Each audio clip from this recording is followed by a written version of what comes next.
But if I'm gone for 2 weeks, I miss the phone calls. As an example, my man Jerome in Houston. Jerome, what's going on? How are you? Thanks for the vine, Vance Mac. Good to have you back. Hope you enjoyed your vacation. Sorry you don't get to catch no fish, but hopefully y'all will keep after it, find someone that really knows what they're doing. Y'all can rack them and stack them as we stay down here in Texas in the fishing business. So anyway, glad you're back. It's a rough 2 weeks, dude, when you're gone. I mean, it's like, 3 hours a day times 2 weeks. That's a bunch of hours where we have to find other things to do, but glad you're back. I have a little change of pace here. I got to get on J.R. Swish a little bit. J.R. Swish, I love your game. I love your swag. I love your contribution. But come on, man.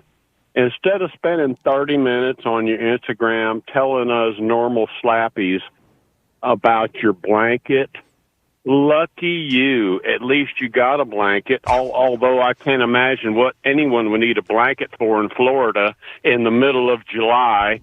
But anyway, you're going to whine about that? Why don't you bag that thing up and take it to your kid when you get back as a coming home present? It's got the logo on it. And one more thing, you're going to cry and whine about your snacks? Oh, JR, lucky you. At least you got snacks. Most of us out here, a lot of us have lost jobs. Some of us working half pay, and you're going to whine about that stuff and your little stuff going on there in the bubble. You know what? You just lost my respect. I tell you what, think about the people. Think about the people that you're talking to before you come off with all this blanket sucks. That's about all I got in Rome. Love your show. I'm out. Jerome, I love that call. Rack him. I'm not sure that I even agreed with any of that call, but I love that call. Bruh. The blanket, bro. Look at it. Jerome's not having it. Look at the blanket, bro. See, that's kind of funny, right? We can see the exact same thing. We can listen to the exact same thing. We can both agree that we like this guy, J.R. Smith, and his game. Yet you hear that, and your response is, man, I got to say, Vance Mac, I just lost respect for him. When I've got to say, Jerome, I just gained even more respect for him. How can you and I see the same thing with the same guy and hear the same thing and have two totally different takes about it? Listen, I know what you're saying. I totally understand this notion of, at least you have a blanket, although I don't know why you need a blanket in July in Florida. I made that point myself. But at least you have a blanket. And at least you have snacks. And there are people who have no jobs and have no snacks and are working for half pay. I understand all that. I agree with all that. Period. No but, just period. You're right. However, I won't give you a but I'll give you a however.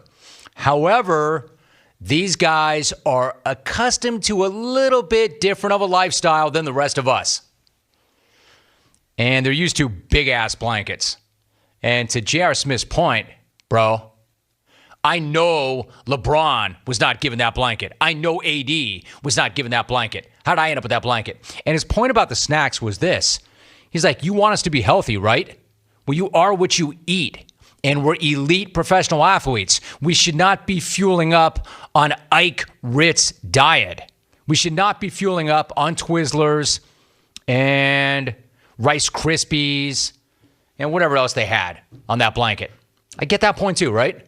If you're really limited by what you can eat and where you can go, and a lot of it depends upon what they give you, you need better, cleaner burning fuel than chocolate.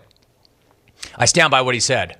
And I'm still pissed that the NBA shut him down and would not let us on the inside, because that's the way it really is. You want a Ferrari to run like a Ferrari because you paid for it as a Ferrari, but you keep gassing it up with a Chrysler. That's so true. Like, what are you going to put in a Ferrari? Like, if you throw down a couple of $100 or more for a Ferrari, what kind of gasoline are you going to put in that thing? 87? Hell no, you're not. Why not just dump a bunch of sugar in that tank? Top it off with that. It's a Ferrari, man. You don't put, quote, Chrysler bleep into a Ferrari. A Chrysler. Swish is a Ferrari. You are what you eat. and you run depending on what you're putting into your body, what you're fueling up with. I mean, did anything that guy say, was any of it not true? I don't know, Jerome. Jerome also made the point that, I'm sorry that you caught no fish. Do you want to know why I caught no fish? Because I did no fish. You can't catch no fish if you don't actually fish. My kids did, though. Logan did. Janet did. Janet loves fishing. I'm like the only one in the family that wants nothing to do with it. So no, it's not that I didn't catch no fish. It's that I did no fish. And there are fish there now. Somebody made the argument to me. I hate to open up this can of worms because I usually do not talk about things that I know nothing about. Somebody made the argument to me. Go ahead, Eric. Go ahead, Jerome. Tell me if this is true or not. Somebody made the argument that the fish were not biting because the water was too warm. And that is not the best time to try to fish. That the water was too warm. I don't know, man. I saw a lot of people out there. You know what? I don't even care. I don't fish. Water was warm, though, man. The water was really warm in Eagle River.